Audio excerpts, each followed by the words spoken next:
आइएगा, सर पाचन तंत्र के साथ शुरुआत करते हैं। हाँ बोलिए। सर्वोदय शब्द का प्रयोग सबसे पहले किसने किया था? जयप्रकाश नारायण।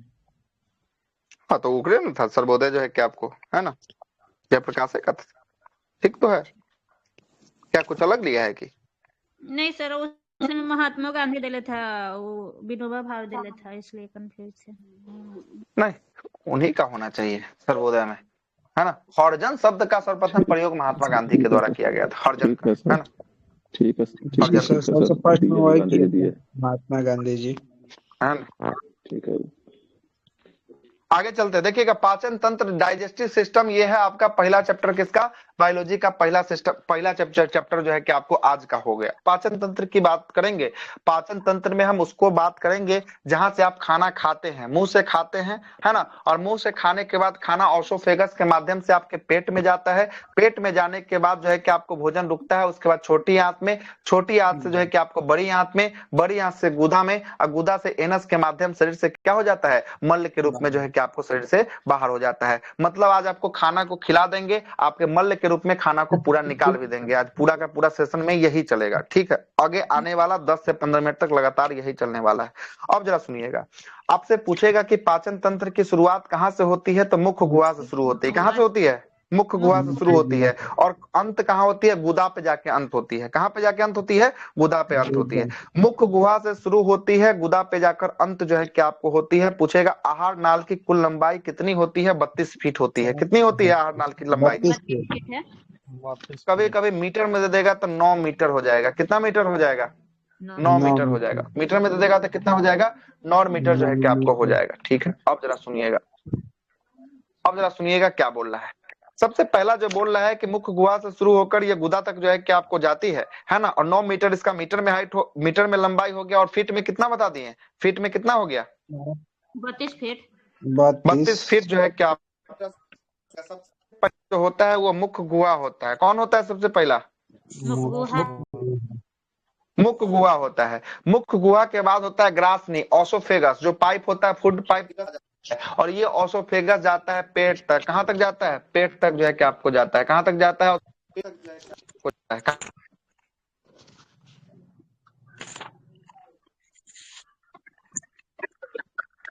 स्टमक के बाद कौन होगा? स्टमक के बाद, स्टमक के बाद होता है छोटी आंत होता है। कौन होता है स्टमक के बाद? छोटी आंत होगा। कौन होगा? छोटी आंत जो है कि आपको होगा। स्मॉल इंटेस्टाइन जो है कि आपको होगा। उसके बाद तब कौन होगा? उसके बाद जो है कि आपको बड़ी आंत होगा। लार्ज इंटेस्टाइन जो है कि आपको होगा। कौन होगा? बड़ी आंत जो है कि आपको होगा, ठीक है। उसके बाद बात करेंगे, बड़ी आंत के बाद जो है कि आपको क्या होगा? गुदा, मतलब एनस के माध्यम से शरीर से क्या हो जाएगा? मल के रूप में जो है कि आपको निकल जाएगा बाहर, है ना। मल के रूप में जो है कि आपको निकल जाएगा। अब स्टार्ट करें सबसे पहला मुख्य गुहा को, स्टार्ट करें मुख्य गुहा को। चलिए सुनिएगा, आगे आते हैं, सुनिएगा। सबसे पहला मुख के अंदर चलिएगा ना, तो मुख के अंदर आपको दिखाई देगा जीभ, है ना, जीभ दिखाई दे रहा है। उसके बाद आपको दिखाई देगा दांत, दांत दिख रहा है आपको मुख के अंदर। जीभ हो गया, दांत हो गया, और उसके बाद होता है लार ग्रंथि। क्या होता है? लार ग्रंथि होता है। तो सबसे पहला जीभ के बारे में सुनिएगा। किसके बारे में सुनिएगा? जीभ के बारे में जो है कि सबसे पहला सुनिएगा। जीभ के जो है कि अगला हिस्सा आप किसको दिखाता है? अगला हिस्सा मीठा को दिखाता है। किसको दिखाता है अगला हिस्सा? मीठा को। पूछेगा पिछला हिस्सा किसको दिखाता है? तो यह दिखाता है कड़वा को। किसको दिखाता है पिछला हिस्सा? कड़वा को दिखाता है। पूछेगा आगे से जो सटा हुआ हिस्सा होता है वो किसको दिखाता है? नमकीन को। आगे से जो सटा हिस्सा होता है किसको दिखाता है? नमकीन को दिखाता है। पूछेगा पीछे से जो सटा हुआ हिस्सा होता है वो किसको दिखाता है? खट्टा को। किसको? खट्टा, खट्टा, खट्टा। देखिए फिर से हम बोल देते हैं, अगला हिस्सा किसको दिखाता है? अगला हिस्सा मीठा। अगला हिस्सा किसको? मीठा। पिछला हिस्सा किसको दिखाता है? पिछला हिस्सा कड़वा। पिछला हिस्सा जो है कि आपको कड़वा को दिखाता है। पिछला हिस्सा के बाद बोलेगा कि पिछला हिस्सा के बाद आगे का साइड में सटा हुआ हिस्सा किसको दिखाता है? नमकीन को। आगे का साइड में सटा हुआ हिस्सा किसको दिखाता है? नमकीन को। अब पीछे के सटा हुआ साइड का हिस्सा जो है कि किसको दिखाता है? खट्टा को। किसको दिखाता है? खट्टा को जो है कि आपको दिखाता है। और बीच में टेस्ट लेस होता है। कोई टेस्ट जो है कि आपको बीच में नहीं होता है। टेस्ट लेस होता है बीच में, कोई टेस्ट जो है कि आपको नहीं होता है। देखिएगा आगे चलते हैं। सबसे पहला यहाँ तो जीभ खत्म हो गया। जीभ के बाद आइएगा, जीभ के बाद होता है लार ग्रंथि। लार ग्रंथि के बारे में सुनिएगा। बक्कल कैविटी मुख्य गुहा में लार ग्रंथि जो है कि आपको 3 जोड़ी पाई जाती है। कितनी जोड़ी लार ग्रंथि होती है? 3 जोड़ी जो है कि आपको लार ग्रंथि जो है कि आपको होती है। तीन जोड़ी जो लाल ग्रंथि होती है, यह तीनों जोड़ी जो है कि मिलकर, है ना, दिन भर में 1.5 लीटर एंजाइम, 1.5 लीटर जो है कि आपको लार मतलब एंजाइम को श्रावण करती है। कितना लीटर लार निकालती है दिन भर में? दिन भर में जो है कि आपको 1.5 लीटर, 1.5 लीटर जो है कि आपको निर्माण जो है कि आपको करती है 1.5 लीटर, है ना। और ये एंजाइम जो लार ग्रंथि से एंजाइम जो निकलता है, वो 4 प्रकार का एंजाइम निकलता है। कितना प्रकार का? 4 प्रकार का एंजाइम निकलता है। सबसे पहला होता है लाइसोजाइम, होता है आपको टाइलिन एंजाइम, तीसरा होता है डाइएस्टेज एंजाइम, और चौथा होता है कौन सा एंजाइम? म्यूलिन एंजाइम जो है कि आपको चौथा होता है। म्यूलिन एंजाइम जो है कि आपको चौथा होता है। 1 मिनट रुके, कॉल आ रहा है।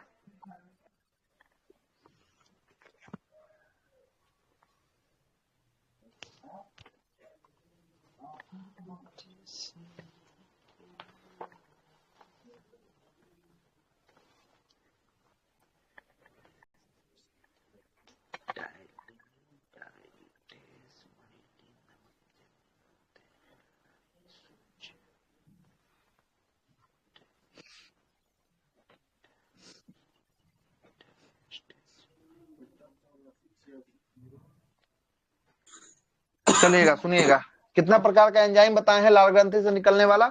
लाल ग्रंथि से निकलने वाला एंजाइम है 4 प्रकार का। लाइसोजाइम है, टाइलिन है, डाइएस्टेज है और म्यूलिन है। लाइसोजाइम है, टाइलिन है, डाइएस्टेज है और म्यूलिन है। लाइसोजाइम है, टाइलिन है, डाइएस्टेज है और म्यूलिन है। सुनिएगा, सबसे पहला लाइसोजाइम का काम क्या होता है, ये सुन लीजिएगा।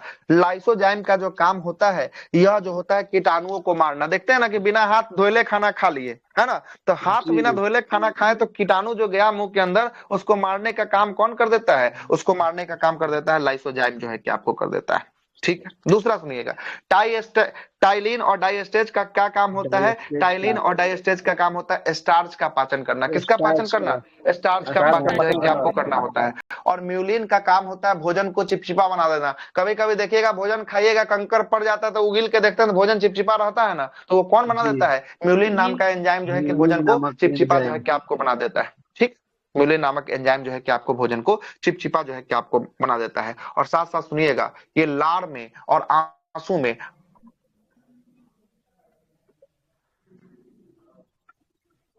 सर का कॉल आ गया है। लाइसोजाइम नाम का एंजाइम होता है, इसलिए आंसू को देखिएगा ना, आंसू में, तो आंसू में भी होता है लाइसोजाइम। इसलिए आंख में कभी कीड़ा मारता है ना, तो कीड़ा वो मर जाता है, मर जाता है ना। सुनते हो, कीड़ा जो है कि आपको मर जाता है, क्या है कि लाइसोजाइम जो होता है ना, वो भक्षण कर जाता है बहुत जल्दी, जो है कि आपको क्या करता है? खा जाता है, इसलिए जो है कि आपको मर जाता है। अब जरा सुनिएगा, अब जरा सुनिएगा क्या क्या इसका और काम है। लार ग्रंथि हमारे जो बक्कल कैविटी में पाए जाते हैं, 3 जोड़ी पाए जाते हैं, 3 गो लेफ्ट साइड में, 3 गो राइट साइड में। एक होता है पैरोटिड, दूसरा होता है सब मेंडुबुलर और तीसरा होता है सब लिंगुअल। सबसे बड़ा जो है आपसे पूछेगा कौन होता है, तो कौन होता है सबसे बड़ा? पैरोटिड लार ग्रंथि। पैरोटिड लार ग्रंथि सबसे बड़ा लार ग्रंथि होता है। दूसरा सबसे बड़ा पूछेगा कौन होता है, तो सब मेंडुबुलर होता है। कौन? हाँ, अब तीसरा सबसे बोलेगा, तीसरा सबसे बड़ा कौन होता है? सब लिंगुअल जो है कि आपको होता है। कभी कभी पूछ लेता है ना, कभी कभी पूछ लेता है। और एक वो सवाल और पूछेगा कि जो सांप जो होता है, जो काटता है सांप, उसका विष किस लार ग्रंथि के तहत उसका जो है कि काटता है? तो पैरोटिड लार ग्रंथि के तहत जो है कि आपको करता है। पैरोटिड लार ग्रंथि के तहत जो है कि आपको होता है। और सांप का जो विष होता है, वो जहर नहीं होता है, हाईली प्रोटेटेड होता है, मतलब प्रोटीन का हाईली जो है कि आपको रिएक्टेबल होता है। वो एक प्रकार का कैसा है विष? एक प्रकार का प्रोटीन है। कैसा है? प्रोटीन है। देखे होंगे, एगो बिग बॉस का विजेता था, कथी, एलविस यादव, सांप का विष बेचता था गुरुग्राम में घुस, है ना, गुरुग्राम में घूम घूम के सांप का विष जो है कि बेचता था। पुलिस गिरफ्तार किया था सांप के विष जहर बेचने में, है ना। बहुत लोग उसको जो है कि क्या करते हैं, नशा के लिए सेवन करता है सब कोई सांप के विष का। ठीक है, आगे सुनिएगा। तो आपका हम आपको जीभ पढ़ा दिए, आपका हम लार ग्रंथि भी जो है कि आपको क्या कर दिए, पढ़ा जो है कि आपको दिए हैं। अगला जो बचा है वो क्या है? बक्कल कैविटी में लाइट कट गया है, 1 मिनट के लिए रुकिएगा, सर फिर से कनेक्ट करेंगे।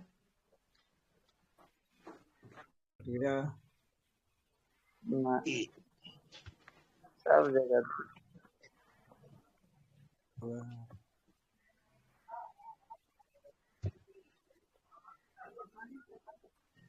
हाँ, आवाज जा रही है? लाइट तो गया है ना, कोई ना, लाइट गया है तो सब हो जाएगा।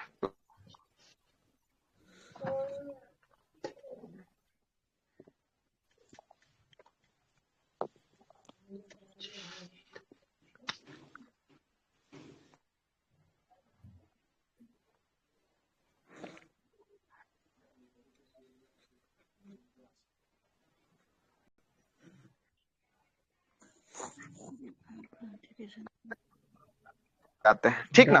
दांतों के बारे में सुनिएगा, दांत के बारे में सब कुछ चर्चा करते हुए बातों को आगे रखते हैं, सुनते जाइएगा। दांत के बारे में सबसे पहला बोलेगा कि दांत जो होता है, दांत है ना, दांत आपका जो होता है ना, इस दांत के हम लोग अध्ययन को क्या कहते हैं? इस दांत के अध्ययन को ओडेंटोलॉजी कहा जाता है। क्या कहा जाता है दांत के अध्ययन को? ओडेंटोलॉजी जो है क्या आपको कहा जाता है। और दांत जो हमारा बना होता है ना, वो कैल्शियम और फॉस्फेट का बना होता है कैल्शियम फॉस्फेट का बना होता है और कैल्शियम कार्बोनेट का, मतलब दोनों चीज का मिश्रण से जो है क्या आपको होता है। और दांत का टूट फूट जो होता है, क्षरण होता है ना, वो किसके कारण होता है? फ्लोरीन के कारण होता है। किसके कारण होता है? फ्लोरीन के कारण जो है कि आपको क्षरण जो है कि आपको दांत का होता है। दांत का जो बाहर वाला लेयर है, जो व्हाइट व्हाइट आपका दिख रहा होगा, उसको कहते हैं एनामिल कहा जाता है। क्या कहा जाता है? एनामिल जो है कि आपको कहा जाता है। और जो दांत का अंदर वाला पार्ट जो आपको नहीं दिख रहा होगा, उसको कहते हैं डेंटाइन कहते हैं। क्या कहते हैं? डेंटाइन कहते हैं। आपसे पूछेगा कीड़ा कहाँ लगता है? एनामिल पे लगता है कि डेंटाइन पे लगता है? कहाँ लगता है? तो डेंटाइन पे लगता है। कहाँ लगता है? डेंटाइन पे लगता है। सबसे कठोर कौन होता है? तो एनामिल सबसे कठोर होता है। कौन होता है? एनामिल सबसे कठोर जो है क्या। ठीक है, अब जरा सुनिएगा। दांत होता है 4 प्रकार का। कितने प्रकार के दांत होते हैं? 4 प्रकार के दांत होते हैं 4 प्रकार के होते हैं। सबसे पहला जो होता है इंसीजर्स, दूसरा केनाइन, तीसरा प्रीमोलर, चौथा मोलर। कौन कौन? मोलर मोलर 4 प्रकार का होता है। इंसीजर्स होता है, केनाइन होता है, प्रीमोलर होता है, मोलर होता है। बोलते चलिए, इंसीजर्स, केनाइन, प्रीमोलर, मोलर। कौन कौन? Canine, premolar, canine, premolar, molar.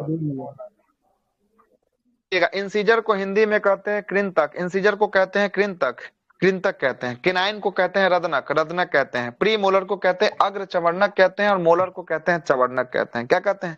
चवर्णक कहते हैं। आपके शरीर में आपके दांतों को 2 प्रकार की दांत होती है। एक वैसा दांत होता है जो आपके जीवन काल में 2 बार आता है। वैसा दांत जो जीवन काल में 2 बार आता है उसे डाइफियोडेंट कहते हैं। क्या कहते हैं? डाइफियोडेंट जो है कि आपको कहते हैं, डाइफियोडेंट कहते हैं। डाइफियोडेंट को ऐसे ही दांत को कहा जाता है दूध का दांत। दूध का दांत 2 बार आता है। देखिएगा, एक बार दूध का दांत आएगा, टूट जाएगा। दूध के दांत को हम लोग 2 बार आता है, इसे डाइफियोडेंट के नाम से जो है कि आपको जानते हैं। और जो जीवन काल में एक ही बार आता है उसे मोनोफियोडेंट कहते हैं। क्या कहते हैं? मोनोफियोडेंट कहते हैं। जैसे अक्किल का दांत, थर्ड मोलर, ये कैसा दांत है? जीवन काल में एक बार आता है, इसको मोनोफियोडेंट के नाम से जो है कि आपको जानते हैं। डाइफियोडेंट 2 बार आता है। और दूध की दांतों की अगर आपसे संख्या पूछ ले कि दूध की दांत की संख्या कितना होता है, तो ये होता है कितना? 20 होता है। कितना होता है दूध के दांत की संख्या? 20 को जो है कि आपको होता है दूध की दांत की संख्या। कितना प्रकार का दांत बताएं हम आपको? 4 प्रकार का। कितना प्रकार का बताएं? 4 प्रकार का बताएं। आइए सुनिएगा। 4 प्रकार में दांतों का प्रकार, पहला है इंसीजर्स है, दूसरा केनाइन है, तीसरा प्रीमोलर है, चौथा मोलर है। इंसीजर की बात करेंगे। इंसीजर को हम लोग कहते हैं नोज टीथ कहा जाता है। कौन सा टीथ कहा जाता है? नोज टीथ कहा जाता है। नोज टीथ इसलिए कहा जाता है कि नाक के जो नीचे वाला सामने वाला जो दांत होगा ना, वो इंसीजर होगा। कौन होगा? इंसीजर होगा। नाक के जो सामने वाला जो दांत होगा आगे का, वो इंसीजर होगा। ये देखिएगा, जबड़ा हमारा 2 है, ऊपर वाला जबड़ा है, नीचे वाला जबड़ा। तो ऊपर वाला जबड़ा में शुरुआत का नाक के सामने वाला 4 गो दांत, और नीचे वाला जबड़ा में भी शुरुआत का नाक के सामने वाला 4 गो दांत। तो 4 गो ऊपर का जबड़ा में, 4 गो निचल का जबड़ा में कितना हो गया? इंसीजर की संख्या कितनी हो गई? 8। कितनी हो गई? 8 हो गई। इंसीजर का काम होता है काटना, किसी चीज को काटना है ना। तो काटते हैं तो देखिए, काटेगा आगे वाला दांत, नाक के सामने वाला दांत से आप क्या कीजिएगा? किसी चीज को काटने का प्रयास जो है कि आपको कीजिएगा। ठीक है, तो इसको इंसीजर को क्या कहा जाता है? इसे नोज टीथ कहते हैं। ये भोजन को काटने में जो है कि आपको सहायता कौन प्रदान करता है? इंसीजर प्रदान करता है। और इसकी संख्या जो है कि आपको कितनी होती है? 8 होती है। कितनी होती है? 8 होती है। और याद रखिएगा, शाकाहारी जो जानवर होता है, शाकाहारी जानवर जो होता है उसका इंसीजर चौड़ा होता है। शाकाहारी जानवर का इंसीजर क्या होता है? इंसीजर चौड़ा होता है। चलिए, इंसीजर का काम खत्म हो गया। दूसरा आते हैं केनाइन। क्या है दूसरा? केनाइन। केनाइन को कहते हैं रदनक। रदनक का मतलब होता है, केनाइन को हम लोग रदनक कहते हैं। रदनक का क्या काम होता है जरा सुनिएगा। इसे हम लोग आई टीथ कहा जाता है। आंख के सामने, जो आंख के सामने से फिंगर लेके आइए और जो आपको दांत मिलेगा ना, उसे हम लोग केनाइन कहेंगे। क्या कहेंगे? केनाइन जो है कि आपको कहेंगे, रत्नक जो है कि आपको कहेंगे। और भोजन को चीरने फाड़ने के लिए हम लोग केनाइन का प्रयोग करते हैं। कभी गन्ना चबाए हैं तो गन्ना को देखिएगा, चिरिएगा ना, साइड में ले चिरिएगा। कभी जो है कि आपको गुटखा खाने वाला साइड से जो है कि चिरता है। कभी पेपर का कुछ किसी चीज को फाड़ना होगा ना, तो फाड़ने के लिए साइड से आदमी ले जाता है फाड़ने के लिए। तो देखिएगा, यह जो केनाइन जो होता है, ये चिरने फाड़ने का काम करता है। तो पूछेगा, भोजन को चिरने फाड़ने का काम कौन सा दांत करता है? तो भोजन को चिरने फाड़ने का काम करता है केनाइन जो है कि आपको करता है। और ये कहाँ के सामने होता है? ये आई के सामने होता है। किसके? आंख के सामने जो है कि आपको केनाइन जो है कि आपको होता है। केनाइन हो गया, दूसरा हो गया। चलते हैं तीसरा। तीसरा को सुनिएगा। अच्छा, किनाइन की संख्या नहीं बताए हैं। 2 गो ऊपर का जबड़ा में किनाइन और 2 गो नीचल का जबड़ा में किनाइन, मतलब कितना हो गया? टोटल हो गया 4 गो। कितना हो गया किनाइन? टोटल हो गया 4 गो। अब जरा सुनिएगा, किनाइन के बाद होता है प्रीमोलर। प्रीमोलर को कहते हैं अग्र चवर्णक कहते हैं। क्या कहते हैं? अग्र चवर्णक जो है कि आपको कहते हैं। अब जरा सुनिएगा, अग्र चवर्णक किसको कहेंगे? प्रीमोलर अग्र चवर्णक कहते हैं। इसको चिक तित कहा जाता है। गाल वाला साइड में जो आपको दांत दिखाई देगा ना, गाल के साइड में, वही जो है कि आपको कौन हो गया? वही हो गया आपका प्रीमोलर हो गया। कौन हो गया? प्रीमोलर जो है कि आपको हो गया गाल के साइड वाला। ठीक, अब जरा सुनिएगा, इसकी संख्या 3 गो और 3 6 गो, मतलब 6 गो ऊपरा जबड़ा में होता है, 6 गो निचला जबड़ा में होता है। मतलब इसकी संख्या कितनी हो गई? इसकी संख्या हो गई 12 गो। कितना हो गई? 12 गो जो है कि आपको हो गई। और ये इसका काम क्या होता है? चबाने में, है ना? नहीं, 3 और 3 6 ना होगा, है ना? प्रीमोलर, अच्छा प्रीमोलर है ना? प्रीमोलर में दो हाँ, ठीक है। मोलर में 12 हाँ, 2 होता गो, है। 2 गो, 2 4 गो, 4 गो, 4 4 8 गो, ठीक है। 4 4 8 गो जो है कि आपको होगा। क्या होगा? प्रीमोलर में जो है कि आपको 8 गो होगा। कितना होगा? 8 में होगा। मोलर में कहेंगे ना 3 दूना 6 दूना 12। मोलर में कितना होगा? मोलर में जो है कि आपको 12 गो जो है कि आपको होगा। अब मोलर को कहते हैं चवर्णक जो है कि आपको कहा जाता है। भोजन में चबाने का जो है कि आपको काम आता है। और याद रखिएगा, प्रीमोलर बच्चों में नहीं पाया जाता है। प्रीमोलर बच्चों में नहीं पाया जाता है। और थर्ड मोलर भी बच्चों में नहीं पाया जाता है। थर्ड मोलर भी बच्चों में नहीं जो है कि आपको पाया जाता है। ठीक, नहीं पाया जाता है। आपसे पूछेगा कि आपके जीवन काल में टोटल दांत कितने आपके निकलते हैं, तो आपके जीवन काल में टोटल 20 गो दांत तो टूट के आया। अब 32 गो पहले से, 32 गो फिर बाद में आएगा। तब 32 और 20 कितना हो गया? जोड़ लीजिए, 52। कितना? 52 दांत जो है कि आपके पूरे जीवन काल में कितना दांत आते हैं आपके जीवन काल में निकलकर? तो 52 दांत जो है कि आपको आते हैं। क्लियर है? 52 जो है कि आपको आता है। अब सुनिएगा, दांत का फार्मूला पूछेगा, बस याद रखिएगा 4 से भाग देना है हर एक में। तो देखिएगा, सबसे पहले इंसीजर कितना निकला था? 8 को निकला था। 8 को 4 से भाग देंगे तो कितना आएगा भागफल? 2 आएगा क्या? 2 आएगा। अच्छा, केनाइन जो है कि 4 को निकला था, 4 से 4 में भाग देंगे तो 1 आएगा क्या? 1 आ गया। चलिएगा, प्रीमोलर अग्र चवर्णक जो है कि 8 को निकला था, 8 को 4 से भाग देंगे तो कितना आएगा? 2 आएगा। कितना आएगा? 2 आएगा। अब 12 मोलर जो है कि 12 था, 12 को 4 से भाग देंगे तो 3 आएगा। कितना आएगा? 3 आएगा। तो 21 23 बटा 21 23, 2 1 2 3 आया भाग देकर। 2 1 बटा 2 3 जो है कि आपको क्या हो गया? ये बड़े लोगों का दांतों का फॉर्मूला हो गया। क्या हो गया? बड़का लोग का पूछेगा दांत का फॉर्मूला क्या होता है, तो 21 23 बटा 21 23 जो है कि आपको होता है। बड़का लोग पूछेगा बच्चों लोगों का फॉर्मूला क्या होता है दांत का, तो 2102 बटा 2102 जो है कि आपको होता है। क्योंकि न थर्ड मोलर पाया जाता है न प्री मोलर पाया जाता है। थर्ड मोलर गया तो एगो गया तो 4 गो दांत तो वहां से घट गया। अब प्री मोलर तो है नहीं, तो उसके लिए 0 जो है कि आपको आ गया। क्या आ गया? 0 जो है कि आपको आ गया। ठीक, अब आगे चलते हैं। अब यहाँ से भोजन को चबा उबा के जो है कि भोजन को ऑसोफेगस में गए। ऑसोफेगस के बाद ये नली में जाने के बाद भोजन कहाँ सबसे पहले पहुंचेगा? सबसे पहले भोजन पहुंचेगा पेट में। कहाँ पहुंचेगा? पेट में पहुंचेगा। स्टमक कहते हैं पेट को। क्या कहते हैं? स्टमक कहते हैं। स्टमक जो होता है ये थैली नुमा आकार की आकृति होती है और इसी में जाकर भोजन जो है कि सबसे पहले संग्रह होता है। मतलब रुकता कहाँ पे है भोजन खाने के बाद? स्टमक में रुकता है। स्टमक में। और यहाँ पर भोजन 4 घंटा रुकता है। कितना घंटा यहाँ पर भोजन रुकता है? 4 घंटा जो है कि आपको रुकता है ना? 4 घंटा रुकता है। ये स्टमक जो हमारा पेट है ना, इसको भी 3 भागों में विभाजित किया है। कितने भागों में विभाजित किए हैं? 3 भागों में किए। पहला होता है कार्डियक, दूसरा होता है फंडिक, तीसरा होता है पाइलोरी। कौन कौन भाग है? Cardiac, fundic, pylori. Cardiac, fundic, pylori. Cardiac, fundic, pylori. ये किसका भाग है? पूछता है कार्डियक, फंडिक, पाइलोरी के किसका भाग है? ये अमाशय मतलब पेट का है। अग्नाशय मत मार दीजिएगा, बहुत लोग अग्नाशय भी मार देते हैं। अमाशय अग्नाशय में इतना पता नहीं चलता है कि कथी है, दोनों में अंतर, कंफ्यूजन होता है उसमें। अग्नाशय अमाशय में लगता है कि अमाशय होगा। क्या होगा? अमाशय होगा। अग्नाशय तो ये मिश्रित ग्लैंड है। क्या है? मिश्रित ग्रंथि जो है कि आपको होने वाला है। तो पेट का 3 भाग, कौन कौन भाग हो गया? पेट का 3 भाग। Cardiac, fundic, pylori. कहाँ? कार्डियक हो गया, फंडिक हो गया और पाइलोरिक जो है कि आपको हो गया। 3 भाग जो है कि आपको होता है। देखिएगा, पेट का जो सबसे पहला भाग जो होता है वो होता है कार्डियक होता है। और कार्डियक से HCl हाइड्रोक्लोरिक एसिड निकलता है। कौन सा हार्मोन निकलता है? कौन सा एंजाइम निकलता है? HCl जो है कि आपको निकलता है। हाइड्रोक्लोरिक अम्ल जो है कि आपको निकलता है कार्डियक से।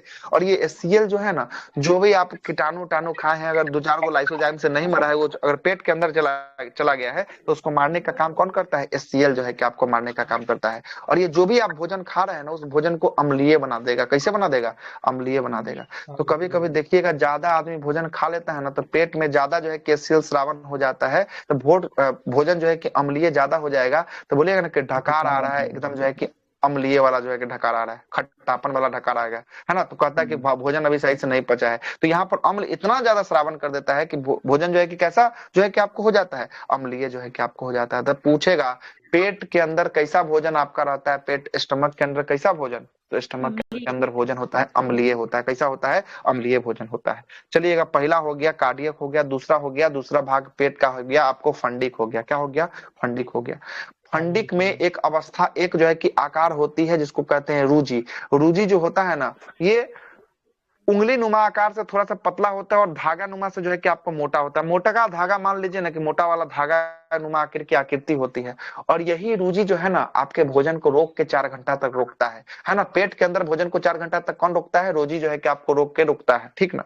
अगर कभी कभी देखिएगा रूजी यही खड़ा हो जाता है जब भूखले कहते हैं ना कि पेट दर्द कर रहा है, तो ये पेट कथी दर्द कर रहा है, ये रूजी जो है कि आपको क्या हो गया, खड़ा जो है कि आपको हो गया, जिससे आपका क्या दर्द हो रहा है, पेट जो है कि आपको दर्द हो रहा है। और इसका तीसरा भाग जो होता है वो होता है पाइलोरिक होता है। कौन होता है तीसरा भाग, पाइलोरिक होता है। और पाइलोरिक से 2 गैस्ट्रिक एंजाइम श्रावण होते हैं। कितने गैस्ट्रिक एंजाइम श्रावण होते हैं पाइलोरिक से, 2 गैस्ट्रिक एंजाइम श्रावण होते हैं। एक का नाम होता है रेनिन, दूसरा का नाम होता है पेप्सिन। क्या क्या नाम है 2 गैस्ट्रिक एंजाइम का, पेप्सिन, रेनिन और पेप्सिन।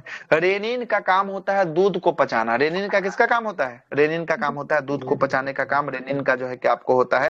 ये दूध को दही के फॉर्मेट में बदल देता है। किसके फॉर्मेट में बदल देता है, दही के फॉर्मेट में। इसलिए देखे होंगे कि जब बच्चा जब पैदा लेता है उस समय दूध पीता है और थोड़ा सा खिला दीजिएगा तो उल्टी करता है, दही करता है, क्योंकि उस समय उसका रेनिन बहुत ज्यादा जो है कि उसके शरीर में बनता है ना, पेट के अंदर बहुत ज्यादा रेनिन बनता है, इसलिए दूध को दही में बदल देता है। और बुढ़ारी अवस्था में यही रेनिन नहीं बन पाता है तो डॉक्टर क्या कहता है कि दूध खाना छोड़ दीजिए, डायरेक्ट क्या खाइए, दही खाइए, क्योंकि रेनिन जो पचा रहा था आपके दूध को वो पचाना काम करना छोड़ दिया है, इसलिए डायरेक्ट आप क्या खा लीजिए, डायरेक्ट आप दही खा लीजिए। तो रेनिन का काम क्या हो गया, दूध का पाचन करना। दूसरा हो गया पेप्सिन।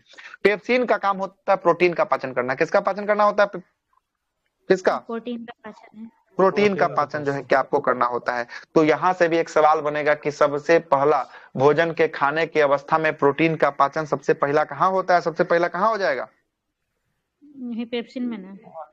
पेप्सिन। तो पेप्सिन कहाँ पे हो गया, कहाँ पे हो रहा है सबसे पहला, मुख से नहीं बोलना है। यही तो क्वेश्चन बनता है कि अमाशय में होता है। बोलेगा भोजन का पाचन कहाँ से प्रारंभ होता है, मुख से प्रारंभ होता है, लेकिन प्रोटीन का पाचन कहाँ से प्रारंभ होता है, तो यह अमाशय से होता है। कहाँ से होता है, याद रखिएगा, ये क्वेश्चन बार बार पूछता है कि प्रोटीन का पाचन पेट मतलब अमाशय से होता है, लेकिन भोजन का पाचन कहाँ से होता है, मुख से प्रारंभ होता है। कहाँ से प्रारंभ होता है, मुख से प्रारंभ होता है। क्लियर, मुख से हो जाता है, प्रोटीन का पाचन हाँ, पेट से हो जाता है। हाँ, प्रोटीन का पाचन जो है कि आपको क्या, जल बढ़िया, प्रोटीन का पाचन, आवाज नहीं आ रहा है, क्या बोल रहे हैं, जल बढ़ गया तो बोल रहा है जल बड़ी हाथ में पाचन होता है। जल का पाचन थोड़ी ना होता है, जल का अवशोषण होता है बड़ी हाथ में। क्या होता है, अवशोषण होता है, जल का पाचन कहीं नहीं होता है, जल का अवशोषण होता है छोटी हाथ में, है ना, अवशोषण, अवशोषण। ठीक है, अगर सही बोल रहे होंगे तो कुछ हमको आवाज नहीं आया, ठीक है। अब जरा सुनिएगा, अब यहाँ से आगे चलते हैं। हाँ, मेरा वाला पीडीएफ, प्रोटीन का पूर्ण पाचन नहीं होता है। पूर्ण पाचन हम कहाँ बोले हैं, हम तो बोले कि प्रोटीन का पाचन शुरू होता है, पाचन होना शुरू हुआ है प्रक्रिया। अभी तो छोटी आंत का पहला हिस्सा में पचेगा, छोटी आंत का तीसरा हिस्सा में भी और पचेगा। अभी तो शुरुआतें कहाँ नहीं हुआ, अभी खत्म कहाँ हुआ है, अभी तो शुरू हो गया है। प्रोटीन का पाचन पचना शुरू होता है अमाशय मतलब पेट से शुरू होता है। हाँ, स्टार्ट यहीं से होता है। बोलिए क्या बोले थे, पीडीएफ बोलिए। नोट है ना, उसका पेज नंबर बता दीजिए ना, कहाँ से पढ़ा रहे हैं, वो पूछ रहे हैं। अब उसमें पेज नंबर हम कैसे बता देना, हम नोट्स लिखे हैं ना, उसका उसमें थोड़ा सा सिस्टमेटिक थोड़ा गड़बड़ हुआ है, उस नोट्स को थोड़ा सुधारना है, बस सब है उसमें, लेकिन कहाँ कहाँ है ना, क्लास 6 है ना, क्लास 6 में होगा। अब देखिए किसमें है, तो हम नहीं जानते हैं, वो हम लिखवे नहीं किए तो हम कैसे बताएं, वो लिखा हुआ है, निखिल जी 98 नंबर है सर, 98 नंबर पेज है, 98 नंबर पेज है, देख लीजिएगा। अच्छा, उसको हमको सुधारना है, थोड़ा सा खाली बैठेंगे ना इस बार तो सुधार देंगे, सबका पेज इधर उधर थोड़ा सा नोट्स में हो गया है ना, नोट्स में तो अच्छा, नोट्स खोले होंगे तो सब कुछ समझ में आ रहा होगा, जो जो हम बात बोल रहे हैं वहां पर सब कुछ एकदम क्लियर स्पष्ट रूप से लिखा हुआ है, क्या क्या जो है कि आपको क्या हुआ है। जी सर। आगे चलते हैं, अब जरा सुनिएगा, यहाँ पर जो है कि प्रोटीन का पेज नंबर 80, पीडीएफ से पेज नंबर 80 है, देख लीजिएगा क्या है। नहीं, हमको नहीं जानकारी, हम पीडीएफ नहीं खोले हुए इसलिए हमको जानकारी नहीं। सुनिएगा, आगे चलते हैं, है ना, सुनिएगा। अब भोजन अभी तक कहाँ पे है, भोजन अभी तक है पेट में। कहाँ पे है भोजन, स्टमक, पेट में है। पेट के बाद जो भोजन होती है वो जाती है छोटी आंत में। भोजन कहाँ जाती है पेट के बाद, भोजन जाएगी छोटी आंत में जाएगी, छोटी आंत में जो है कि आपको जाएगी। छोटी आंत में भोजन जाने से पहले छोटी आंत बोलता है कि अगर हमको भोजन तुम अम्लीय देगा तो हम अपने आप को फाड़ लेंगे, हमको भोजन कैसा चाहिए, हमको भोजन चाहिए न्यूट्रल। कैसा भोजन चाहिए हमको? न्यूट्रल भोजन चाहिए। लेकिन पेट में कैसा भोजन है? पेट में भोजन है अम्लीय। पेट में कैसा है? अम्लीय भोजन। ठीक, अब जरा सुनिए, इस अम्लीय में जब तक क्षारीय नहीं मिलाएंगे तब तक भोजन न्यूट्रल तो बनेगा नहीं। बनेगा क्या? अम्लीय में जब तक क्षारीय नहीं मिलाएंगे तो भोजन न्यूट्रल कैसे बनेगा? तो इसके लिए क्षार पित्त का निर्माण होता है। तो पूछेगा पित्त का निर्माण कहाँ होता है? तो पित्त का निर्माण होता है आपका कहाँ पे? यकृत में होता है। कहाँ पे होता है? यकृत में होता है, यानी लीवर में होता है। अब पित्त जाकर जमा कहाँ होता है? तो पित्ताशय में जाकर जमा होता है। कहाँ जाकर जमा होता है? पित्ताशय में जाकर जो है कि आपको जमा होता है। और पित्त जो होता है ये क्षारीय होता है। क्या होता है? क्षारीय होता है। तो पित्त को अगर अम्ल में मिला देंगे तो अम्ल क्षार मिला देंगे तो भोजन न्यूट्रल होगा कि नहीं होगा? हमको ये बता दीजिए, होगा कि नहीं होगा?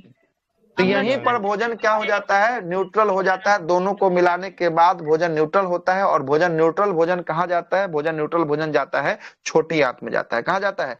छोटी आंत में जाता है। छोटी आंत का 3 हिस्सा होता है। छोटी आंत का कितना हिस्सा?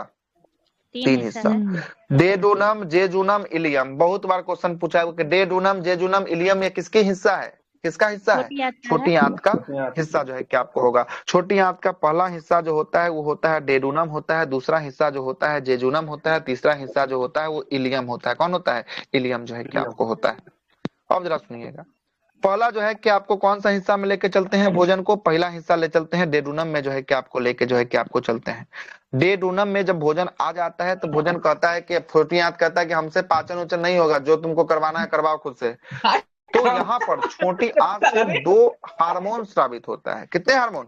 छोटी आंत से 2 हार्मोन जो है कि आपको हार्मोन की एंजाइम कौन सा बताइए? हार्मोन या एंजाइम? एंजाइम नहीं होगा, हार्मोन होगा। क्या होगा? हार्मोन ही स्रावित होगा। टेस्ट तो करना चाह रहे थे कि आप लोग क्या बोलते हैं। हार्मोन स्रावित होता है 2 हार्मोन को। सुन लीजिए, 2 हार्मोन कौन कौन है सुनिएगा। एक का नाम है कोलोसिस्टोकाइनिन और दूसरा का नाम है सेक्रेटिन। बीपीएससी ऑलरेडी दोनों से सवाल निकाल चुका है ना। कोलोसिस्टोकाइनिन और सेक्रेटिन ये 2 हार्मोन जो है कि आपको होता है, ये जो है कि आपको हार्मोन रिलीज होता है। कोलोसिस्टोकाइनिन किसके लिए होता है और सेक्रेटिन किसके लिए होता है, आइए हम आपको बता देते हैं। कोलोसिस्टोकाइनिन जो है कि आपको रिलीज होता है और पित्ताशय को बोलता है किसको छोड़ने के लिए? पित्त रस को जो है कि आपको छोड़ने के लिए पित्ताशय को जो है कि आपको बोलता है। और सिक्रेटिन रिलीज होता है और अग्नाशय को बोलता है, पेनक्रियाज को बोलता है पेनक्रियाज जूस छोड़ने के लिए। कौन? सिक्रेटिन जो है कि आपको बोलता है। और वहां से पेनक्रियाज जूस जो है कि आपको छोड़ता है, जिसका नाम है LAT। कौन कौन है नाम? LAT है। LAT का पूरा नाम क्या हो जाएगा? लाइपेज, एमाइलेज और ट्रिप्सिन। लाइपेज, एमाइलेज और ट्रिप्सिन जो है कि आपको होगा। यहाँ पर जो है कि आपको ये तीनों आता है और यह जो है कि आपको क्या करता है? भोजन का पाचन जो है कि आपको करता है। तो छोटी आंत में यह जो है कि आपको भोजन का पाचन करने में कौन सहायता प्रदान करता है? तो LAT प्रदान करता है। LAT कहाँ से आया है? कहाँ से आया LAT? सर कोलोसिस्टोकाइनिन से आया सर ना, डेडोनम से ना। कोलोसिस्टोकाइनिन से है, डेडोनम से आया है, या आया है अग्नाशय से आया है। कहाँ से आया है? अग्नाशय से आया है। पेनक्रियाज से आया है। कहाँ से आया है? LAT पेनक्रियाज से जो है कि आपको आया है। ठीक है। और इसके लिए जो हार्मोन साबित हुआ था वो कौन सा था? सिक्रेटिन नाम का हार्मोन था, है ना। लेकिन लीवर से जो बाइल जूस को जो है कि आपको निकालने के लिए, पित्त रस को निकालने के लिए हार्मोन साबित हुआ था कौन सा? कोलोसिस्टोकाइनिन। कौन था? कोलोसिस्टोकाइनिन जो है कि आपको था। और LAT को निकालने के लिए हार्मोन स्रावित हुआ था कौन था? सिक्रेटिन। कौन है? सिक्रेटिन है। दोनों अलग अलग है, सुनिएगा। LAT को श्रावण करने के लिए सिक्रेटिन स्रावित होता है, जबकि पीत रस को श्रावण करने के लिए कौन स्रावित होता है? कोलोसिस्टोकाइनिन स्रावित होता है। कौन होता है? कोलोसिस्टोकाइनिन जो है कि आपको स्रावित होता है। अब जरा सुनिएगा, अब यहाँ पर LAT आता है। L का हो गया लाइपेज, A से एमाइलेज और T से होता है ट्रिप्सिन होता है। अब ये सब को पाचन करेगा, ये 3 को मिलकर सुनिएगा कैसे कैसे पाचन करेगा। सबसे पहला हो जाएगा ट्रिप्सिन। ट्रिप्सिन जो है कि आपको किसका पाचन करता है? प्रोटीन का पाचन करता है। छोटी आंत में ट्रिप्सिन किसका पाचन करता है? प्रोटीन का पाचन जो है कि आपको करता है, और ये प्रोटीन को पेप्टाइड में जो है कि आपको बदल देता है। दूसरा है एमाइलेज। एमाइलेज जो है यह स्टार्च या मंड को शर्करा में जो है कि आपको तोड़ देता है। और तीसरा है लाइपेज। लाइपेज जो है यह पित्त का इमल्सिफिकेशन करता है ना, पित्त को तोड़ने का काम करता है। पित्त मतलब कि बाइसीकरण करने का काम करता है। यह किसमें तोड़ता है? फैट और ग्लिसरॉल में जो है कि आपको क्या कर देता है? तोड़ जो है कि आपको देता है। फैटिक अम्ल, फैटिक एसिड और ग्लिसरॉल में जो है कि आपको तोड़ने का काम कौन करता है? लाइपेज करता है। स्टार्च और मंड का पाचन करने का काम कौन करता है? शर्करा में कौन तोड़ देता है स्टार्च मंड को? एमाइलेज तोड़ देता है। और प्रोटीन का जो है कि आपको पाचन कौन कर देता है छोटी आंत में, प्रोटीन का पाचन ट्रिप्सिन कर देता है। कौन कर देता है? ट्रिप्सिन जो है कि आपको कर देता है। इतना काम होने के बाद भोजन छोटी आंत का दूसरा हिस्सा में जाता है जिसका नाम होता है जेजूनम होता है। क्या नाम होता है? जेजूनम होता है। जेजूनम में कुछ नहीं होता है, भोजन जाके पूरा तरीका से पसर जाता है, फैल जाता है। उसके बाद भोजन छोटी आंत के तीसरा हिस्सा में जाता है जिसका नाम होगा इलियम। क्या हो गया? इलियम। तीसरा हिस्सा का क्या नाम हो गया? इलियम जो है कि आपको हो गया। इलियम में जो भोजन जो है कि आपको जाता है और पूछेगा कि भोजन का अंतिम रूप से या पूर्ण पाचन भोजन का कहाँ होता है, तो छोटी आंत के इलियम भाग में होता है। कहाँ पे होता है? छोटी आंत के इलियम भाग में जो है कि आपको होता है। और इलियम भाग में, इलियम छोटी आंत का तीसरा जो है कि अंतिम भाग होता है, और यहाँ पर पाचन जो है कि आपको पूर्ण हो जाता है। और भोजन का अवशोषण भी कहाँ पे हो जाता है? तो भोजन का अवशोषण भी छोटी आंत के तीसरा हिस्सा इलियम में हो जाता है। और इलियम में कई प्रकार के आंत जूस निकलता है जिसको हम लोग कहते हैं, है ना, जिसको हम लोग कहते हैं, क्या कहते हैं? सक्कस इंट्रिगस के नाम से जानते हैं। और ये 5 प्रकार का आंत जूस निकलता है। कहाँ पर? इलियम में जो है कि आपको निकलता है। सबसे पहला इरेप्सिन निकलता है, और ये इरेप्सिन किसका पाचन करता है? प्रोटीन का अंतिम रूप से जो है कि आपको पाचन करता है। और इरेप्सिन प्रोटीन को एमिनो अम्ल में बदल देता है। किसमें बदल देता है? एमिनो अम्ल में जो है कि आपको बदल देता है। दूसरा लाइपेज, लाइपेज ये वसा का पाचन करता है और फैटिक एसिड में जो है कि आपको तोड़कर जो है कि इसको रख देता है।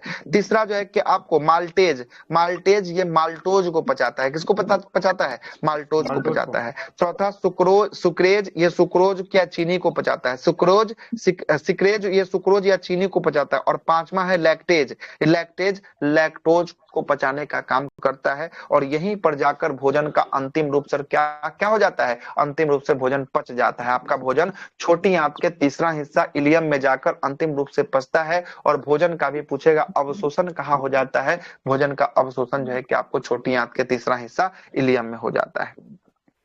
इलियम में एक अंगूठा के उंगली नुमा अंगूठा बोल रहे हैं, एक जो है कि कनगुरिया नुमा आकार की उंगली के जो बराबर जो है कि आपको पाया जाता है, जिसको हम लोग क्या कहते हैं? जिसको हम लोग कहते हैं बिलाई कहा जाता है। क्या कहते हैं? बिलाई। ये बिलाई जो होता है ना, पचे हुए जो भोज्य पदार्थ होते हैं ना, उसको चूस लेता है। क्या करता है? चूस जो है कि आपको लेता है। और चूसने के साथ यह किसके साथ मिला देता है? रक्त के साथ जो है कि आपको मिला देता है। किसके साथ मिला देता है? रक्त के साथ मिला देता है। भोजन का पाचन हो गया, भोजन का अवशोषण छोटी आंत के तीसरा हिस्सा में हो गया। अब यह भोजन सब जो है कि आपको कहाँ चला जाएगा? भोजन चला जाएगा अब बड़ी आंत में चला जाएगा। कहाँ चला जाएगा? बड़ी आंत में जो है कि आपको चला जाएगा। बड़ी आंत में केवल और केवल भोजन का कुछ नहीं होता है। यहाँ पर केवल और केवल याद रखिएगा, बड़ी आंत में जल का अवशोषण होता है। क्या होता है? जल का अवशोषण जो है कि आपको होता है।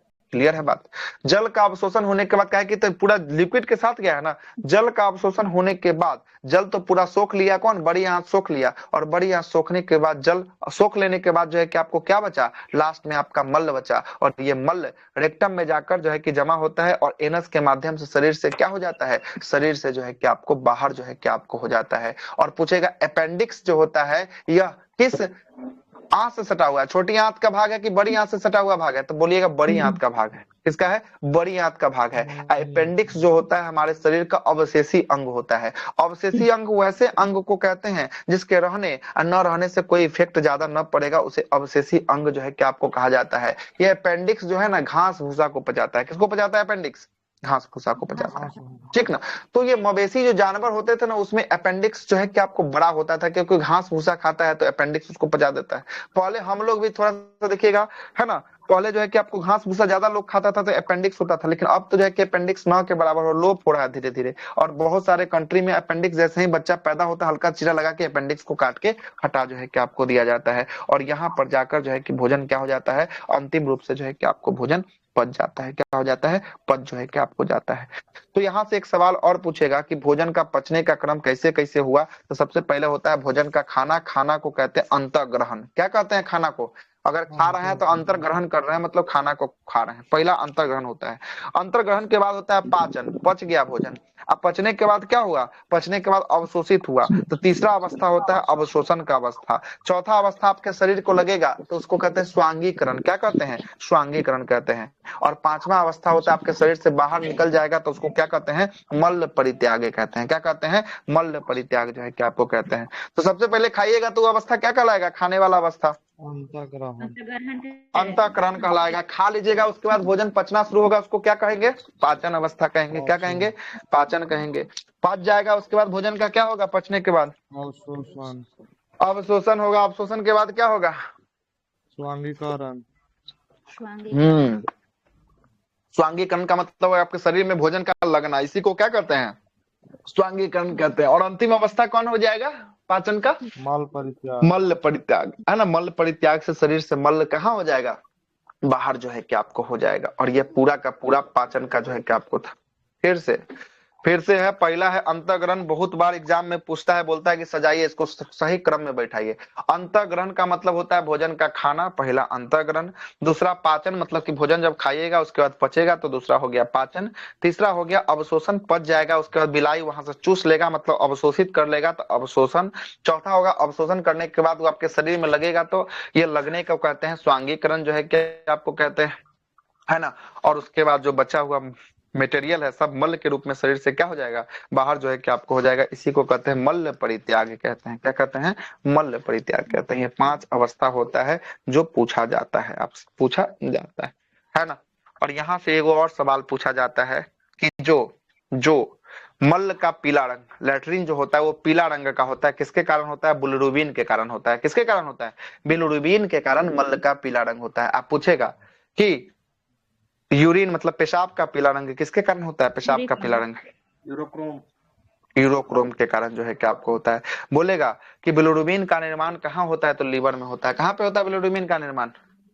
लीवर में होता है। कहाँ होता है? लीवर में होता है। पहला टॉपिक आपका खत्म हो गया जिसका नाम था पाचन। ये पाचन की बात करेंगे तो हम केवल पढ़ाते, है ना, तीन को क्लास तक खींचिए लेते कम से कम। फाउंडेशन में जो पढ़े होंगे 2 घंटा का 3 को क्लास तो हुआ ही होगा, है ना। और इसको हम कितना मिनट में लग रहा है? मोटा मोटी आधा घंटा लगा है, आधा घंटा में पूरा हो गया है। आगे चलते हैं। अगला कौन सा है टॉपिक? अगला तंत्रिका तंत्र, नर्वस सिस्टम। आइए, अच्छा टॉपिक है नर्वस सिस्टम। 10 से 15 मिनट में खत्म हो जाएगा नर्वस सिस्टम। आज लग रहा है 2 को टॉपिक हो पाएगा नर्वस सिस्टम तक है कि रक्त परिसंचरण तो बहुत बड़ा टॉपिक है ना। आइए नर्वस सिस्टम को देखते हैं। आइए नर्वस सिस्टम पे आते हैं। सबसे पहला चर्चा करना शुरू करते हैं नर्वस सिस्टम से। सबसे पहला देखिएगा यहाँ पर जो है कि आपको कौन है नर्वस सिस्टम। पूछेगा आपका मस्तिष्क जो होता है उसका वजन कितना होता है? मस्तिष्क का वजन कितना होता है? 1350 से लेकर 1400 ग्राम तक होता है। कितना होता है? 1350 से लेकर 1400 ग्राम तक जो है कि आपको मस्तिष्क का जो है कि आपको क्या होता है? वजन जो है क्या आपको होता है, ठीक ना। अब आपसे पूछेगा कि तंत्रिका तंत्र का मुख्य भाग क्या होता है? तो मस्तिष्क होता है और स्पाइनल कोड होता है। कौन कौन होता है तंत्रिका तंत्र का मुख्य भाग? मस्तिष्क होता है और कौन है? स्पाइनल कोड है। यह जो है कि आपको दोनों किसका भाग है? तंत्रिका तंत्र का जो है कि आपको भाग होता है ना। और सुनिएगा, मस्तिष्क जो होता है हमारा वो किस हड्डी से ढका होता है? तो पूछेगा क्रेनियम नाम का हड्डी से। कौन सा हड्डी से ढका होता है? क्रेनियम नाम का हड्डी से ढका होता है। जो आपका कपार के बाद, बाल के बाद वाला स्किन है, स्किन के बाद वाला जो हड्डी है वो कौन सा हड्डी है? क्रेनियम हड्डी है। कौन सा हड्डी है? क्रेनियम जो है कि आपको हड्डी है। उस क्रेनियम हड्डी को जब हटाइएगा तब आपको एक झिल्ली मिलेगा। उस झिल्ली को कौन सा झिल्ली कहेंगे? जो झिल्ली मिलेगा मेनिंजाइट झिल्ली कहेंगे। कौन सा झिल्ली कहेंगे? मेनिंजाइट झिल्ली जो है कि आपको कहेंगे। और आपको पता होगा इसी मेनिंजाइट झिल्ली पर चोट लग जाता है तो एक रोग हो जाता है जिसको कौन सा रोग कहते हैं? रोग मेनिंजाइटिस कहते हैं। क्या कहते हैं? मेनिंजाइटिस जो है कि आपको कहते हैं। क्या कहते हैं? मेनिंजाइटिस जो है कि आपको कहते हैं। तो झिल्ली पर चोट लगेगा तो मेनिंजाइटिस नामक जो है कि बीमारी हो जाएगा। उस झिल्ली को हटा दीजिएगा तो जो आपको अंदर का मटेरियल जो आपको दिखेगा वो सब जो है कि आपको दिखेगा। ह्यूमन ब्रेन जो है कि आपको दिखेगा। तंत्रिका तंत्र जो है कि आपको दिखेगा। ब्रेन की बात करेंगे, ब्रेन जो होता है वो किस सेल का बना होता है? तंत्रिका तंत्र न्यूरॉन सेल का बना होता है। किसका बना होता है? न्यूरॉन सेल का जो है कि आपको होता है। और आपको पता है कि न्यूरॉन सेल में कोशिका विभाजन होता है कि नहीं होता है? नहीं होता है। लेकिन गिनियल सेल इसके अंदर 10% पाया जाता है। इसमें गिनियल सेल में क्या होता है? सेंट्रोसोम पाया जाता है। कोशिका विभाजन जो है कि आपको गिनियल सेल में होता है। गिनियल सेल में क्या होता है? कोशिका विभाजन जो है कि आपको होता है, ठीक है। अब ब्रेन की बात करेंगे। ब्रेन को, ह्यूमन ब्रेन को हम लोग 3 भागों में बांटे हैं। कितने भागों में बांटे हैं? 3 भागों में बांटे हैं। सबसे पहला होता है अग्र मस्तिष्क, दूसरा होता है मध्य मस्तिष्क, तीसरा होता है पश्च मस्तिष्क। कौन कौन का मस्तिष्क हो गया? अग्र, मध्य और पश्च। अग्र मस्तिष्क को 3 भागों में बांटे हैं, सेरिब्रम, है ना, थैलमस और हाइपोथैलेमस। कौन कौन है अग्र मस्तिष्क का 3 गो भाग? सेरिब्रम, थैलमस है और हाइपोथैलेमस है। मध्य मस्तिष्क का 2 गो भाग है। मध्य मस्तिष्क का एक होता है कार्पोरा, दूसरा होता है सेरिब्रल पेंडिकल होता है। कौन कौन है 2 गो? कार्पोरा है और सेरिब्रल पेंडिकल जो है कि आपको मध्य मस्तिष्क का भाग है। तीसरा है पश्च मस्तिष्क का भाग है, सेरिबेलम और मेडुला ऑब्लंगाटा। कौन कौन है? पश्च मस्तिष्क का भाग? सेरिबेलम और मेडुला। हाँ, तो अग्र मस्तिष्क का 3 भाग होता है, कौन कौन? अब बताइए, अग्र मस्तिष्क का 3 भाग कौन कौन? सेरिब्रम हो गया सर, थाइमस, थैलमस था, थैलमस हो गया और हाइपोथैलेमस था, ठीक ना? ठीक है, अब चलिएगा, हाइपोथैलेमस और थैलेमस था। मध्य मस्तिष्क का 2 हिस्सा था, कौन कौन था मध्य मस्तिष्क में 2? कार्पोरा, क्वाड्रिजेमिना और सेरिब्रम पेडिकल। हाँ, कार्पोरा था, सेरिब्रल पेंडिकल जो है कि आपको था। अब पश्च मस्तिष्क पीछे वाला मस्तिष्क में जो है कि फिर से 2 हिस्सा था, कौन कौन? सेरिबेलम और मेडुला ऑब्लोंगेटा। अब चलिए अग्र मस्तिष्क का पहला हिस्सा पे बात करते हैं। अग्र मस्तिष्क का पहला हिस्सा कौन था बताइए? सेरिब्रम था। सेरिब्रम जो है कि आपको था, कौन था? सेरिब्रम था। सेरिब्रम के बारे में सुनिएगा, ये होल मस्तिष्क का सबसे बड़ा भाग होता है, 66% भाग होता है सेरिब्रम का। किसका कितना परसेंट भाग होता है सेरिब्रम का? 66% भाग होता है। और ये 66% जो भाग होता है सेरिब्रम का, ये सबसे बड़ा जो है कि होल मस्तिष्क का सबसे बड़ा भाग होता है। और इसी को हम लोग कहते हैं, सेरिब्रम को ही कहते हैं मस्तिष्क का सबसे बड़ा भाग कहते हैं। इसी के अंदर इसे दिमाग का मेमोरी कहा जाता है, आईक्यू क्षमता कहा जाता है, इसी को कहा जाता है जिज्ञासा, थिंकिंग पावर, जो भी आपका सोच समझ समझदारी और जो भी आपको याद करने का सारा जो माइंड में लोड है, ये कहाँ लोड है आपका? सारा का सारा लोड है आपका सेरिब्रम में लोड है। कहाँ लोड है? सेरिब्रम में जो है कि आपको लोड है। होल मस्तिष्क का कितना परसेंट भाग है सेरिब्रम का? होल मस्तिष्क का 66% जो है कि आपको भाग जो है कि आपको होता है, क्या होता है? भाग जो है कि आपको होता है। क्लियर है? अब चलिएगा, पहला के बाद आ गया कौन सा? पहला के बाद आ गया दूसरा, हो गया थैलमस। कौन हो गया दूसरा? दूसरा थैलमस हो गया। थैलमस की बात करेंगे, जरा सुनिएगा थैलमस के बारे में। थैलमस जो है कि आपको बाहरी वातावरण से अवगत करवाता है। जैसे अभी अभी किसका मौसम है? अभी ठंडा का मौसम है, तो ठंडा लग रहा है तो जैकेट पहनिएगा, स्वेटर पहनिएगा, पहनना। और गर्मी जब लगेगा तो उस समय देखिएगा, उस समय क्या करिएगा? उस समय जो है कि आपको होगा क्या? उस समय जो है कि आपको फैन, पंखा, एसी इत्यादि जो है कि आपको चलाइएगा, है ना? चलाइएगा तो ये जो है कि आपको हो जाएगा, तो दोनों जो है कि किसका हो जाएगा? ये दोनों जो है कि आपको हो जाएगा थैलमस का भाग। मतलब कि ठंडा लगेगा, बाहरी वातावरण से अवगत करवाएगा, तभी थैलमस। और जो है कि ठंडा लगेगा तब भी, गर्मी लगेगा तब हो जाएगा, ये भी थैलमस का जो है कि आपको भाग हो जाएगा। किसका भाग हो जाएगा? थैलमस का जो है कि आपको भाग 37 डिग्री जो है कि आपको दिखाएगा। कितना दिखाएगा? 37 डिग्री जो है कि आपको दिखाएगा। कितना दिखाएगा? 37 डिग्री जो है कि आपको दिखाएगा। ठीक है, अब जरा सुनिए, थैलमस हो गया ना अब यहाँ पर। थैलमस के बाद सुनिएगा, थैलमस में होता है बाहरी ठंडा, गर्मी, दर्द को आपको दिखाता है। अगर बाहर से आपको दर्द हो रहा है, कोई मारा है, दर्द हो रहा है, तो ये भी कौन दिखाएगा? थैलमस जो है कि आपको दिखाएगा। तीसरा जो है वो कौन है? हाइपोथैलमस है। कौन है तीसरा? हाइपोथैलमस। हाइपोथैलमस की बात करेंगे, आपको भूख, प्यास, बीपी का कंट्रोल, ब्लड प्रेशर का कंट्रोल, तापमान का कंट्रोल, किसी से प्यार होना, किसी से घृणा हो जाना, नींद का आना, गुस्सा का आना, है ना, यह सब पर जो है कि कंट्रोल किसका होता है? यह सब पर कंट्रोल होता है आपका हाइपोथैलेमस का कंट्रोल होता है। किस पर होता है? हाइपोथैलेमस का कंट्रोल होता है। इसीलिए हाइपोथैलेमस को इमोशन सेंटर ऑफ ब्रेन कहा जाता है। इमोशन सेंटर ऑफ ब्रेन किसको कहा जाता है? हाइपोथैलेमस को कहा जाता है। किसको कहा जाता है? हाइपोथैलेमस को कहा जाता है। नींद का आना, प्यार का आना, घृणा का आना, भूख का लगना, प्यास का लगना, है ना, तापमान का नियंत्रण, ब्लड चाप का नियंत्रण, इस सब पर नियंत्रण कौन करेगा? इस सब पर नियंत्रण करेगा हाइपोथैलेमस करेगा। कौन करेगा? हाइपोथैलेमस करेगा। आगे चलते हैं। अग्र मस्तिष्क का 3 भाग खत्म हो गया है। एक था सेरिब्रम, दूसरा थैलमस था, तीसरा कौन था? हाइपोथैलेमस था। ये तीनों का तीनों आपको खत्म जो है कि आपको हो गया। अब आगे चलते हैं, अग्र मस्तिष्क के बाद आते हैं मध्य मस्तिष्क। मध्य मस्तिष्क में 2 हिस्सा था। कौन कौन हिस्सा था मध्य मस्तिष्क में? 2। कार्पोरा, क्वाड्रिजेमिना और सेरिब्रम पेडिकल। हाँ, कार्पोरा था और सेरिब्रल पेंडिकल जो है कि आपको था। कार्पोरा का काम होता है देखने और सुनने का काम। देख रहे हैं कोई चीज को तो उसका सिग्नल ब्रेन तक पहुंचा रहा है, सुन रहे हैं कोई चीज को तो उसका सिग्नल ब्रेन तक पहुंचा रहा है। ब्रेन तक पहुंचाने का काम किसका होता है? कार्पोरा का होता है। किसका होता है? कार्पोरा का जो है कि आपको होता है। और तीसरा है आपका, दूसरा कौन सा भाग है इसका? सेरिब्रल पेंडिकल है। ये सेरिब्रल पेंडिकल क्या करता है? स्पाइनल कोड से ब्रेन को जोड़ता है। किसको किससे जोड़ रहा है? स्पाइनल कोड से ब्रेन को जो है कि आपको जोड़ता है। कौन? सेरिब्रल पेंडिकल जो है कि आपको जोड़ने का काम जो है कि आपको करता है। चलिए, 2 हिस्सा इसका भी खत्म हो गया। मध्य पश्च मस्तिष्क का कितना हिस्सा था? पश्च पीछे वाले का 2 था सर। इसका भी 2 कौन कौन था?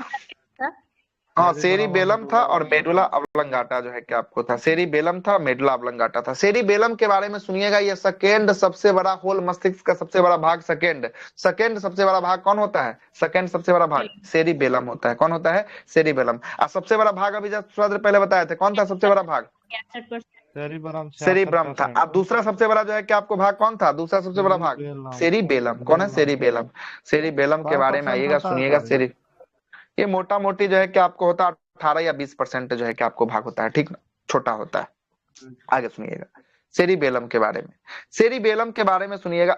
सेरिबेलम क्या करता है? सेरिबेलम जो है ना, इसे दूसरा ब्रेन जो है कि आपको कहा जाता है, सेकेंड ब्रेन जो है कि आपको, ब्रेन का दूसरा सबसे बड़ा भाग कौन होता है? सेरिबेलम जो है कि आपको, दूसरा सब ब्रेन नहीं कहेंगे, दूसरा ब्रेन कहेंगे, स्पाइनल कोड को कहेंगे, ठीक ना। ये ब्रेन का दूसरा सबसे बड़ा भाग कौन होता है? सेरिबेलम जो है कि आपको होता है, और यह आपको संतुलन बनाकर रखने में आपको सहायता प्रदान करता है।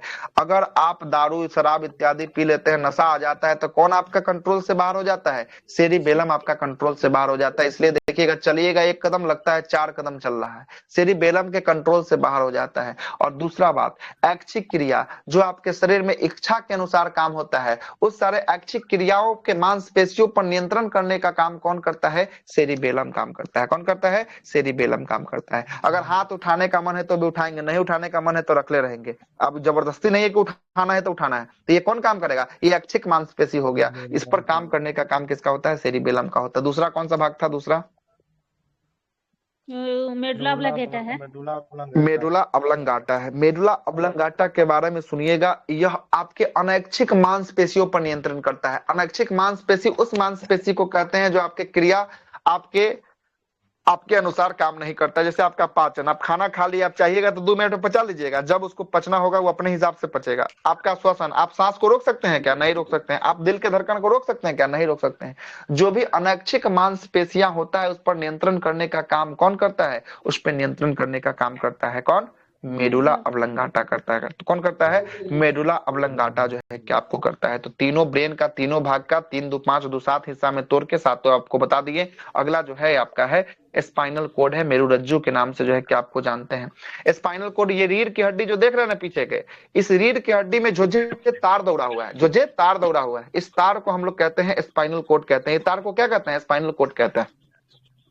और ये स्पाइनल कोड को हम लोग सेकेंड ब्रेन कहा जाता है। सेकेंड ब्रेन किसको कहते हैं? स्पाइनल कोड को कहते हैं सेकेंड ब्रेन। इसलिए स्पाइनल कोड को कहा जाता है क्योंकि जो भी सारा सेरिबेलम को क्या सेकेंड ब्रेन नहीं, सेकेंड ब्रेन का सेकेंड सबसे बड़ा हिस्सा था सेरिबेलम। ये नहीं हम बोले, उसको रोक दिए उस समय बात को कि नहीं, उसको अभी गलती कर दीजिएगा। वो ब्रेन का दूसरा सबसे बड़ा भाग होता है सेरिबेलम जो है कि आपको होता है। सेकेंड ब्रेन बोलेगा तो कौन हो जाएगा? दूसरा ब्रेन हो जाएगा आपका स्पाइनल कोड हो जाएगा। कौन हो जाएगा?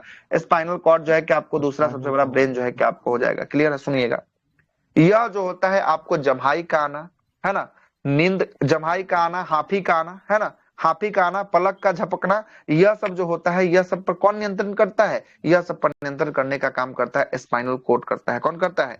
हाफी का आना, जमाई का आना, उसके बाद आंख के पलक का जो है कि आपको बंद होना खुलना, लार का टपकना, यह सब पर जो है कि आपको कौन नियंत्रित करता है? यह सब पर स्पाइनल कोड जो है कि आपको नियंत्रित करता है, जिसको मेरुरज्जु जो है कि आपको कहते हैं। क्या कहते हैं? मेरुरज्जु कहते हैं। और इस मेरुरज्जु से है ना 31 जोड़ी तंत्रिकाएं निकलती है। कितनी नसें निकलती हैं मेरुरज्जु से? स्पाइनल कोड से 31 जोड़ी। और आपके ब्रेन जो होता है, खोपड़ी, इससे 12 जोड़ी तंत्रिकाएं निकलती है। कितनी जोड़ी? 12 जोड़ी तंत्रिकाएं जो है कि आपको निकलती है। और इसी दोनों को ब्रेन से निकलने वाली तंत्रिकाएं और स्पाइनल कोड से निकलने वाली तंत्रिकाएं, दोनों को जोड़ दीजिएगा ना, तो इसी को कहा जाता है सेंट्रल नर्वस सिस्टम। क्या कहा जाता है? सेंट्रल नर्वस सिस्टम जो है कि आपको कहा जाता है केंद्रीय तंत्रिका तंत्र। तो पूछेगा केंद्रीय तंत्रिका तंत्र में ब्रेन से निकलने वाली कितनी जोड़ी नसें? ब्रेन से निकलने वाली और स्पाइनल कोड से निकलने वाली कितनी जोड़ी नसें? 31 जोड़ी नसें। ये दोनों को मिला दीजिएगा तो क्या हो जाएगा? ये दोनों को मिला दीजिएगा तो ये आपका हो जाएगा क्या? सेंट्रल नर्वस सिस्टम हो जाएगा। क्या हो जाएगा? सेंट्रल नर्वस सिस्टम जो है कि आपको हो जाएगा। खत्म हो चुका है आपका कौन सा? सेंट्रल नर्वस सिस्टम जो है कि आपको खत्म हो चुका है। 2 चैप्टर आपका समाप्त हो चुका है। तीसरा चैप्टर कौन है? रक्त परिसंचरण तंत्र है। मोटा मोटी आधा घंटा प्लस का टॉपिक होगा, इसको रहने देते हैं। रक्त परिसंचरण तंत्र और अंतःस्रावी ग्रंथि और बहिर्स्रावी ग्रंथि, ये कल के लिए रहेगा। अंतःस्रावी ग्रंथि, बहिर्स्रावी ग्रंथि और रक्त परिसंचरण तंत्र रहेगा, कल के लिए टॉपिक रहेगा। किसके लिए? कल के जो है के लिए रहेगा। कल का सेम समय में, अच्छा पहले 10 से 12 आइए ना। 10 से 12 कल रिवीजन सीरीज है। 10 से 12 क्या है? रिवीजन सीरीज है पहला, है ना। उस रिवीजन सीरीज में सभी लोग को आना है।